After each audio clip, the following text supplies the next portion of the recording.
qu'il fallait remplacer. Donc, on va faire notre mieux pour acheter, ça veut dire les pièces de rechange, les consommables nécessaires à temps. Donc, on aura une meilleure planification de toute la logistique de la maintenance. Ce n'est pas la même chose lorsqu'on est devant une défaillance qu'il fallait corriger, c'est la maintenance corrective. Et même pour les gestionnaires et les managers industriels, euh, prévoir des choses et avoir au préalable une idée plus claire sur une action à réaliser, ça va leur aider donc à mieux faire la bonne gestion.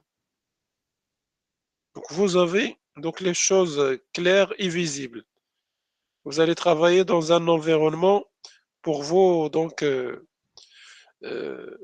ce n'est pas donc l'aléatoire ou l'imprévu, puisque vous maîtrisez au moins un grand pourcentage des informations et qu'est-ce qu'il faut faire donc au niveau planification. Et qui parle de la planification, il parle également de la budgétisation, puisque vous pouvez planifier avant d'une manière précoce les interventions. Là, vous pouvez établir un budget pour ce type d'intervention.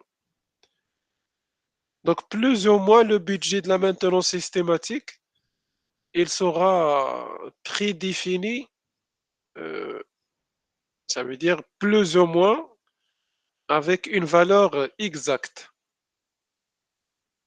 Mais par exemple, je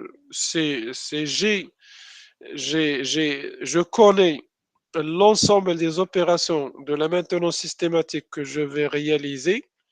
Ça veut dire que je peux prévoir le budget, euh, euh, ça veut dire avec une marge d'erreur très petite.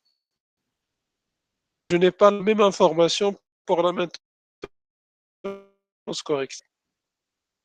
Même si j'ai un bon historique, ça veut dire que je connais combien j'ai dépensé lors de la maintenance corrective l'année dernière, mais peut-être pour cette année-là, il peut y avoir des surprises.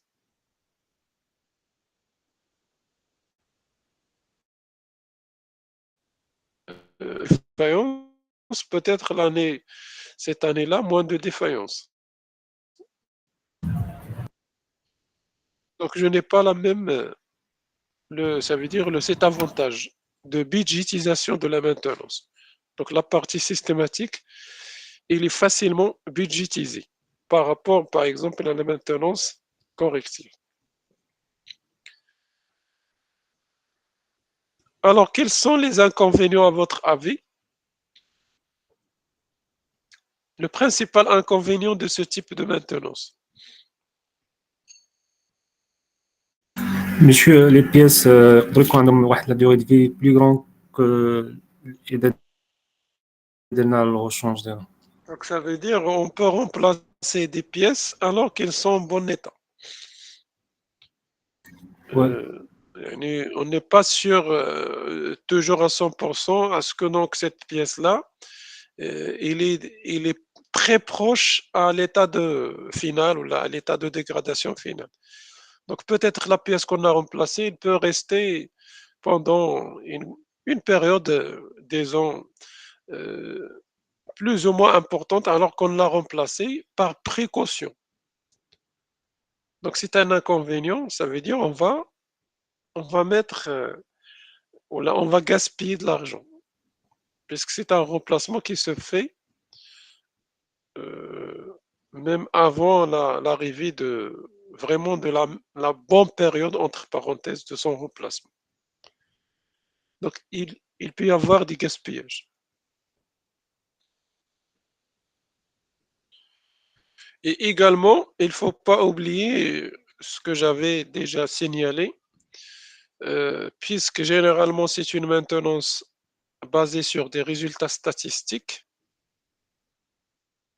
puisqu'on va définir la périodicité sur la base d'un échantillon qu'on a testé ou là qu'on a utilisé. alors les statistiques, donc il y a une probabilité et cette probabilité jamais nulle, donc le risque de panne jamais nul. La défaillance, elle peut arriver même avant, avant la périodicité. C'est probable, même si elle peut être très, avec une probabilité très faible, mais il peut y arriver. C'est probable. Donc ça, c'est un inconvénient. Le deuxième, donc, c'est celui qui est en relation avec les gaspillages. Donc, c'est le risque de changer les éléments en bon état. Donc, on peut se trouver dans la surmaintenance parfois.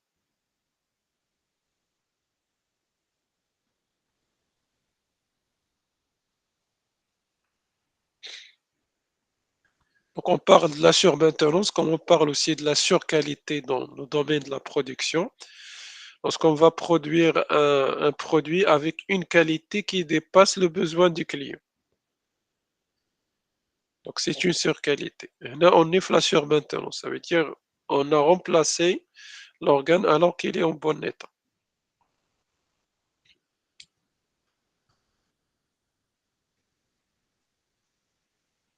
Est-ce que c'est bon, ces inconvénients?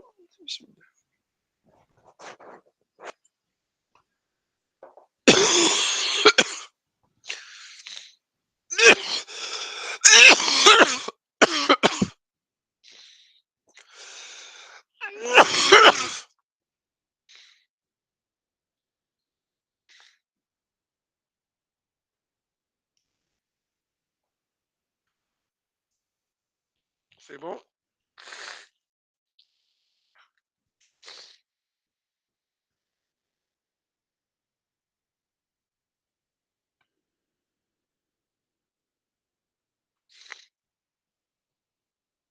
Alors, euh, à côté des inconvénients et à côté des avantages, il y a aussi des contraintes. Dont la contrainte principale, c'est, puisqu'on parle des périodicités, on parle de, ça veut dire de choisir la meilleure périodicité, qui va changer parfois avec le temps. Vous avez acheté un bon équipement aujourd'hui, mais avec le temps, il peut y avoir des changements, des mises à jour. Donc, il faut disposer d'un historique avec des informations, disons exhaustives, ça veut dire il va vous donner les détails nécessaires, un historique de cette machine fiable et mis à jour. Alors, pour arriver à ça, ça va vous demander vraiment de faire un travail de préparation minutieux. Donc, ça veut dire chaque fois les techniciens de maintenance, une fois ils font l'intervention, il faut qu'ils notent à travers la documentation l'historique de la machine. Ils doivent noter de quelle défaillance s'agit-il, le temps de le temps d'arrêt, le temps de l'intervention, c'est quoi les éléments remplacés, toute la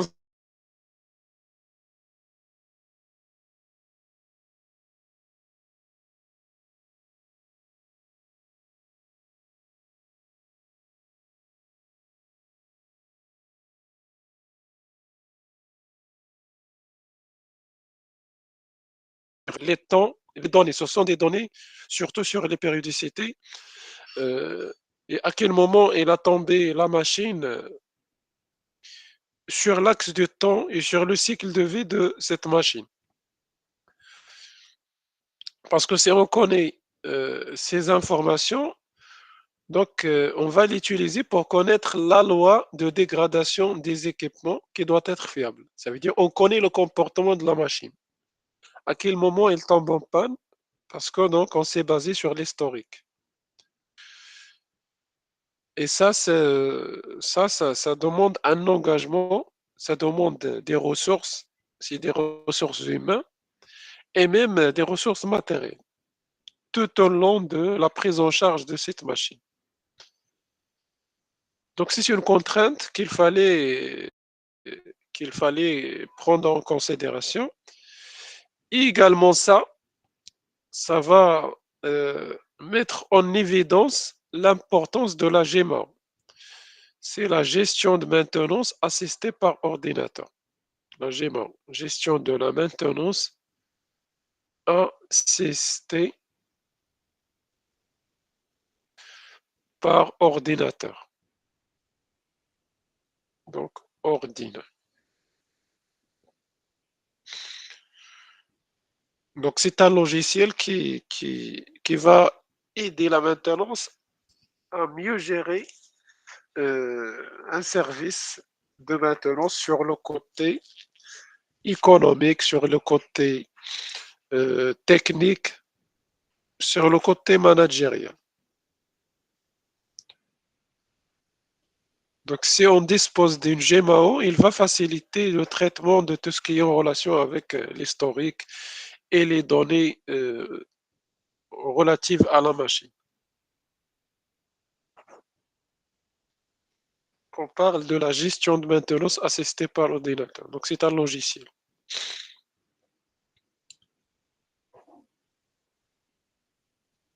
Donc, il fallait l'alimenter par les bonnes données pour que vous puissiez bénéficier ça veut dire de ses avantages et de ses bénéfices et de ses fruits.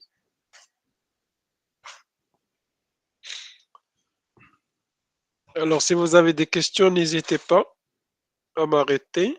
On a terminé la maintenance systématique.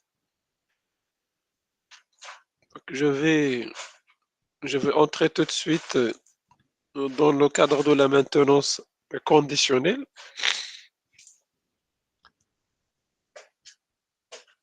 Alors, si vous avez des questions, n'hésitez pas à les poser.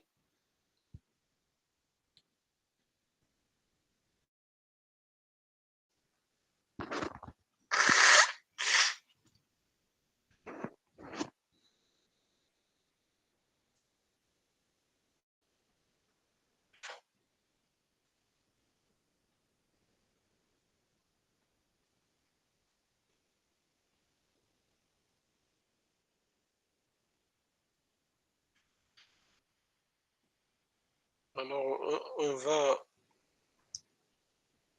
commencer la maintenance conditionnelle. Donc, je reviens à ce diapo.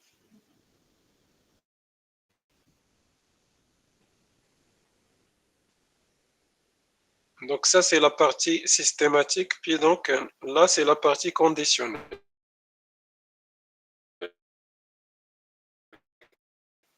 La différence entre une maintenance qui va garder le même terme, la même terminologie qui s'appelle maintenance conditionnée, puis on va aussi parler de la maintenance prévisionnelle. Commençons tout d'abord par une maintenance dite conditionnelle.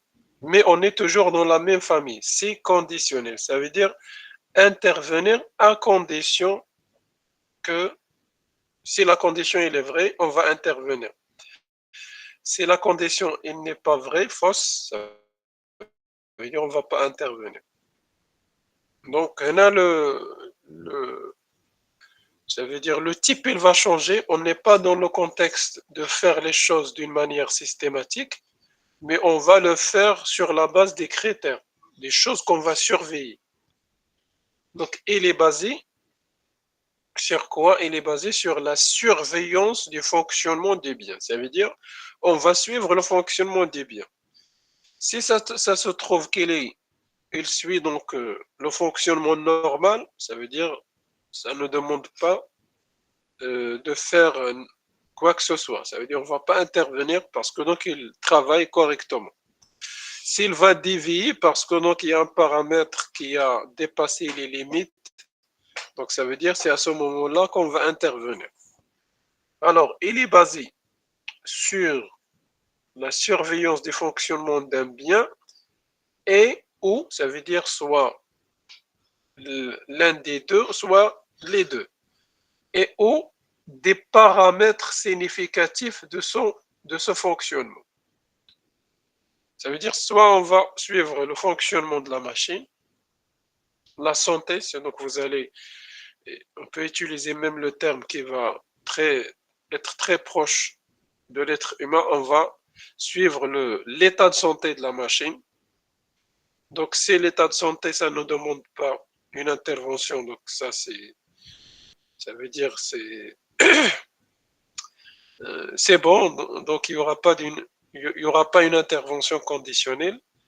Si ça demande une intervention, donc ça veut dire on doit l'arrêter pour voir c'est quoi le problème qui peut donc altérer son fonctionnement et on doit le faire avant que ça soit trop tard. Ça veut dire toujours on aura la possibilité d'intervenir avant le problème. Également, surveillance du paramètre, de son fonctionnement.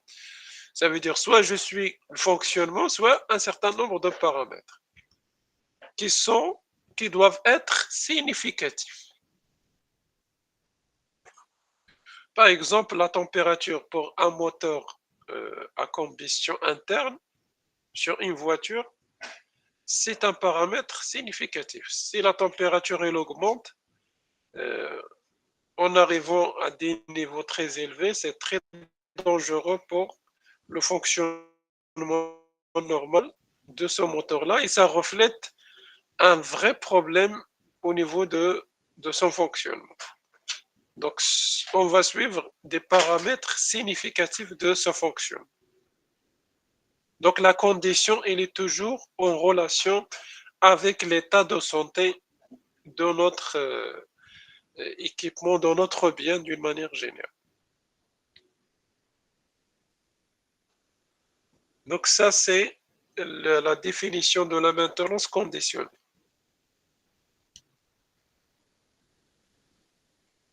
Et si je reviens à notre schéma que nous avons déjà utilisé pour la maintenance systématique, vous allez savoir mieux, ou là vous allez toucher également mieux la question de conditionner.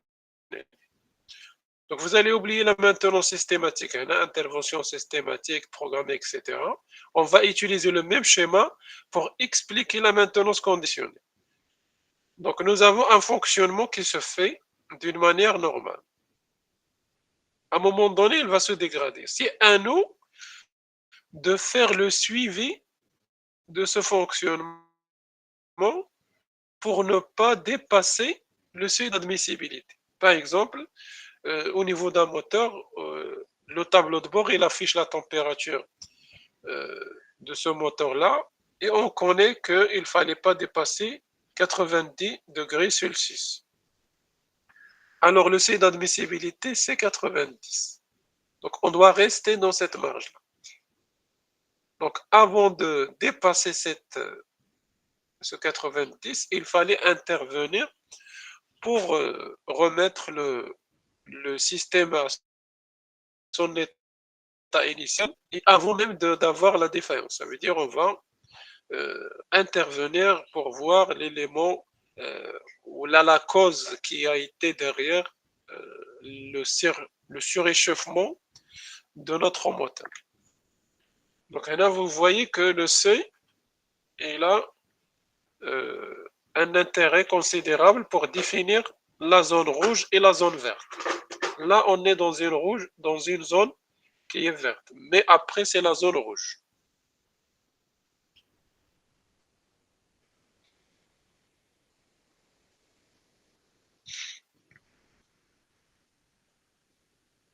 Donc, les relevés qu'on va réaliser, c'est à ce niveau-là. Par exemple, je fais la première mesure. Imaginez que je fais des mesures, des relevés. La deuxième mesure, elle va me donner la valeur. Ça veut dire une valeur qui peut être que ça soit en relation avec la performance ou là en relation même avant avec le paramètre que je suis en train de surveiller. Une température, une pression, une intensité, une sortie par exemple, le- l'état de le produit. Même je fais un, donc une surveillance en utilisant un paramètre. Donc ces mesures-là, Une fois ils sont loin du seuil, ça ne représente aucun problème. Une fois j'arrive au seuil, donc je dois arrêter la machine et intervenir. Ça, on peut le faire d'une manière manuelle, comme il peut se faire d'une manière automatique à travers l'intégration des technologies des capteurs. Et le capteur voit qu'il va faire,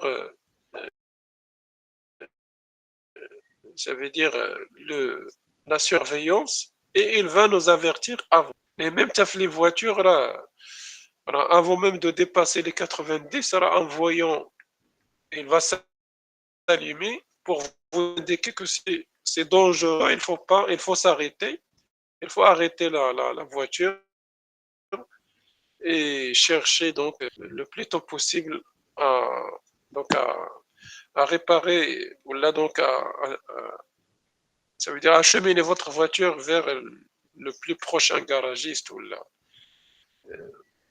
l'endroit d'intervention. Donc ça, c'est pour vous donner donc, une idée claire sur la maintenance conditionnelle. Donc je reviens en arrière, monsieur.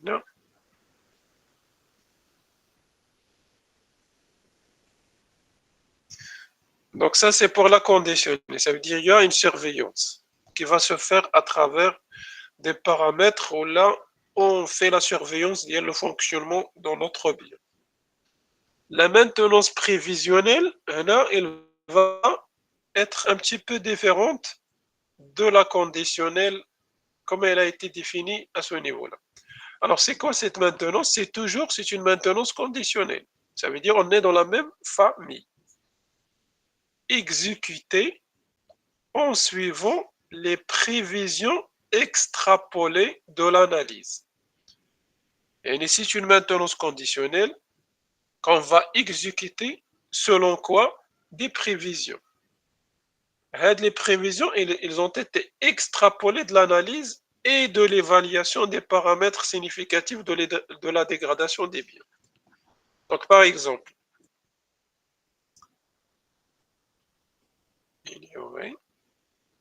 je vais insérer un diapo.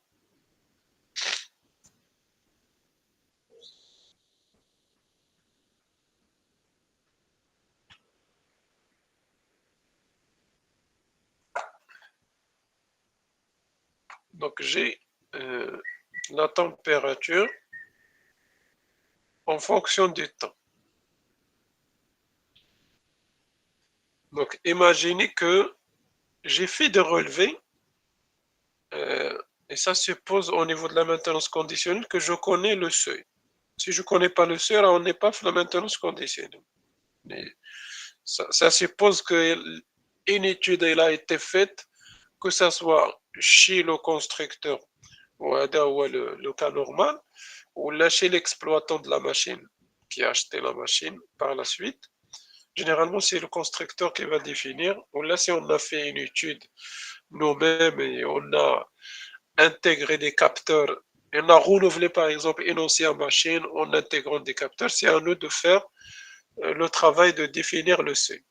Donc le seuil d'INA, c'est une valeur T seuil, température. Alors les relevés, ils ont été faits des moments bien définis. Le premier relevé, R1, R2. Donc le premier relevé, il nous a donné par exemple cette température. Le deuxième relevé, il nous a donné presque la même température. Le troisième, il nous a donné ça. Puis à un moment donné, la température, elle augmente. À un moment donné, si on va revenir au relevé X,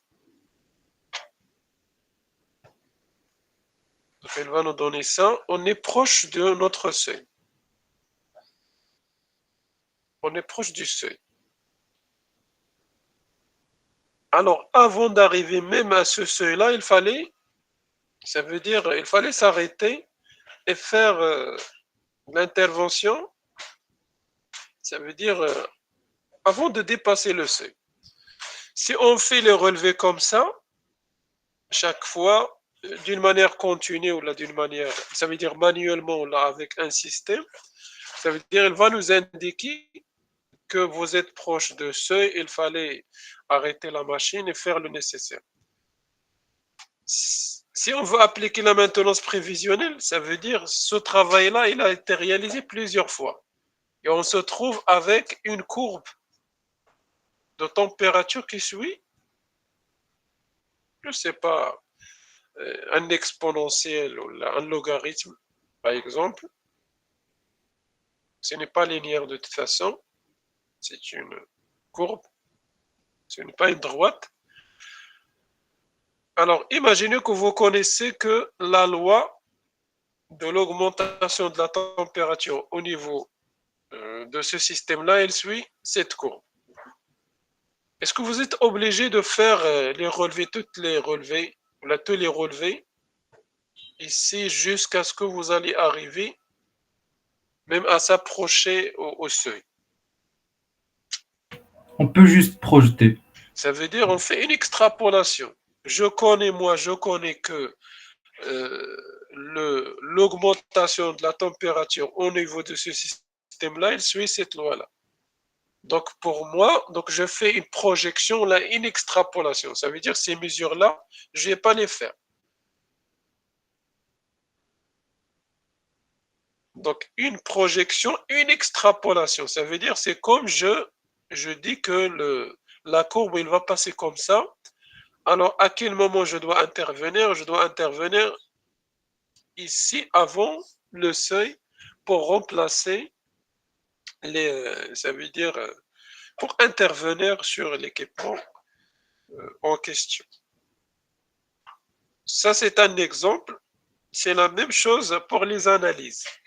Lorsqu'on fait des analyses, par exemple, d'un fluide qui contient un certain nombre des composants, par exemple, d'usure, on, on trouve que la concentration de ces débris, chaque fois, elle augmente. Chaque fois, elle augmente. Et ça veut dire, une fois, on a fait le premier échantillon et on l'a passé au microscope, il nous a donné une concentration C1.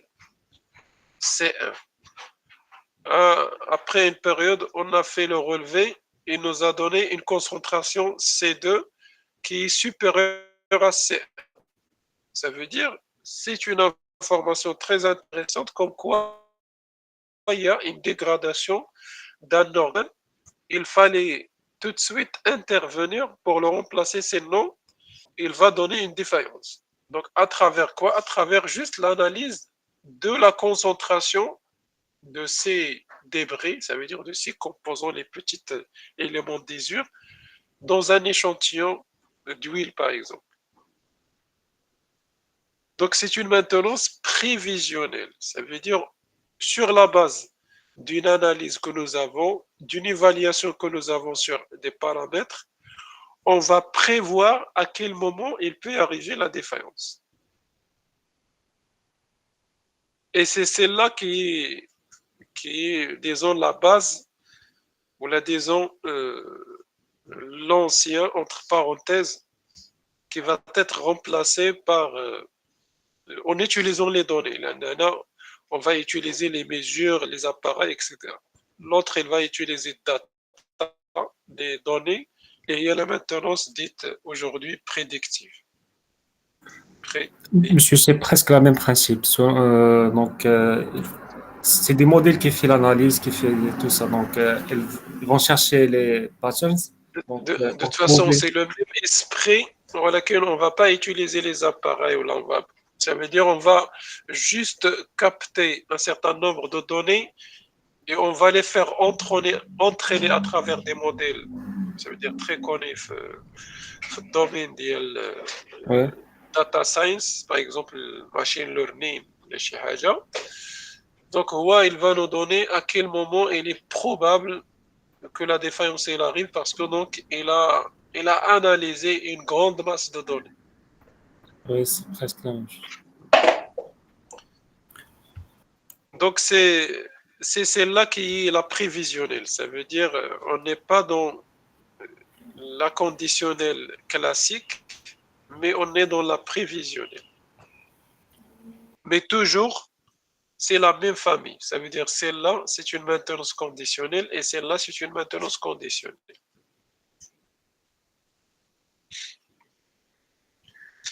Monsieur, j'ai une question. Oui, Pardon. oui. J'ai une question par rapport à la courbe. Vous avez dit que cette courbe elle se présente d'une façon récurrente, c'est-à-dire on a expérimenté pour la première fois la fonction, après on a enregistré Je suis là pour pour la première fois. Ça va devenir une loi. Si il y en a une seule fois, ce n'est pas suffisant.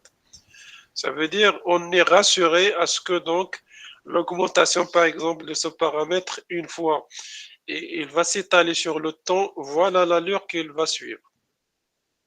Il peut être une courbe comme il peut être parfois une droite. Ça veut dire à travers l'étude que nous avons faite sur une période de fonctionnement bien suffisante, ou là sur des tests également une période bien définie, donc on est rassuré à ce que l'augmentation, par exemple, dans ce cas de la température, il va suivre cette courbe. ماشي مرة واحدة، إلا درنا مرة واحدة c'est un cas particulier, ça va rien dire. la question, en fait, ma question c'est par rapport à cette loi. Est-ce que il y a une marge d'erreur? Est-ce que Oui, oui, de toute façon, toujours il y a une marge d'erreur. Ok, d'accord. Oui, toujours il y a une marge d'erreur parce que c'est un modèle. Une fois vous allez mettre un modèle, vous allez le faire selon un intervalle de confiance, selon donc une marge d'erreur. On n'est pas le déterminisme, on est la probabilité. D'accord, merci.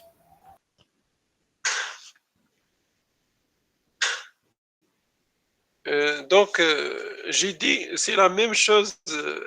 Vous pouvez faire l'analogie avec les analyses demandées par un médecin. Donc, le médecin, il demande de faire des analyses. Vous allez lui donner les résultats par la suite.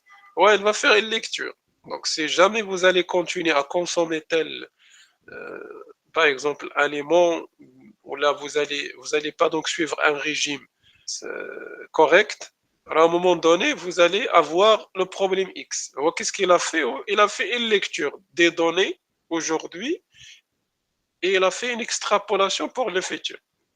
Avec un taux de glycémie qui est important. Si vous allez continuer sur la même voie, donc ça veut dire à un moment donné, vous allez tomber dans un problème de diabète, par exemple.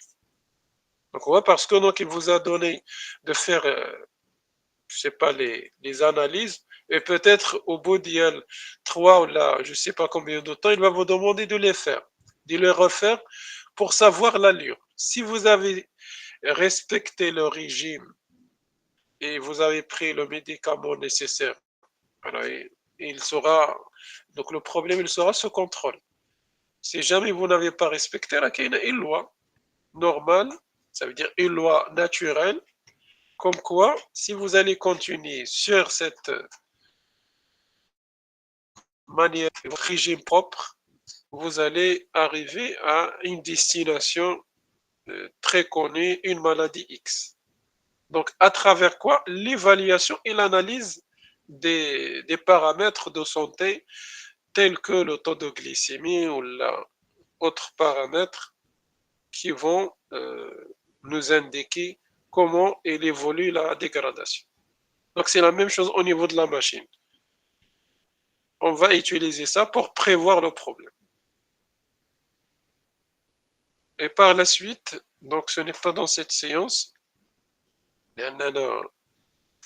je peux pas, je me trouve dans l'incapacité ça veut dire de continuer encore. J'ai déjà fait un effort pour ne pas rater de la séance. J'espère que le jeudi, je peux être mieux. Donc, soit il va être présentiel ou la distanciel, selon ça veut dire selon l'État, Inch'Allah. Donc, on ne va pas détailler les éléments qui sont en relation avec la maintenance conditionnelle aujourd'hui. Donc, je vais m'arrêter à ce niveau-là. Sinon, lorsqu'on va traiter ça, vous allez connaître mieux. Lorsque je parle les paramètres, on va utiliser quoi, etc. Il y a des appareils, il y a des moyens que vous allez trouver ici. Et je vous recommande de toute façon de lire la partie conditionnelle pour la semaine prochaine, Inch'Allah. Donc, c'est à partir de ce diapo. Non, ça c'est systématique. Oui, c'est à partir de ce diapo-là qui parle des objectifs. Donc, vous allez lire. Vous n'êtes pas censé de connaître à 100% des détails. Donc, jusqu'à ce diapo. Donc, à partir de la maintenance conditionnelle, les objectifs, jusqu'à les niveaux de maintenance. Comme ça, donc, vous aurez une idée. Donc, ce que je fais là par la suite, c'est juste d'insister sur un certain nombre de points qui ne sont pas clairs.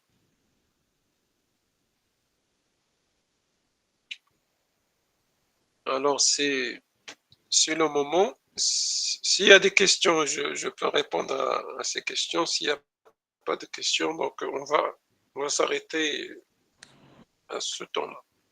Monsieur, pour le jeudi, on a une séance de l'analyse de la valeur. L'analyse de la valeur. Si je me trouve en bon état, ça veut dire que je peux assurer le présentiel, là, ça va présentiel. Sinon, je vais donc la faire à distance. Parce que donc je ne peux pas rater la semaine, même si je ne trouve pas, ça veut dire en forme. Si jamais on va accumuler 2 semaines, ça serait difficile que ce soit pour moi ou là pour vous. Pour trouver un créneau libre, etc., c'est difficile. Donc soit il sera présentiel, soit il sera, Inch'Allah, distanciel. Est-ce qu'il y a des questions en relation avec ce que j'ai présenté dans les derniers diapos?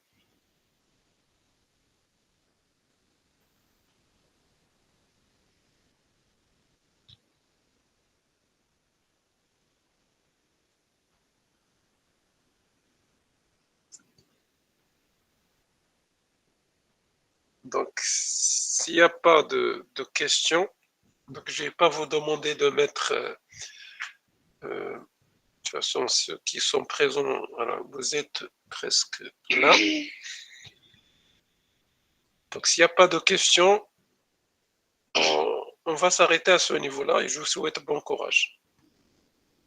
Donc, on se trouve, Inch'Allah, soit présentiel, soit à distance, ce jeudi. Merci, monsieur. Merci, monsieur. Et Bon rétablissement. bon Salam rétablissement. alaikum. Shukran. Barakallahu fikum. Merci, monsieur. Salam alaikum.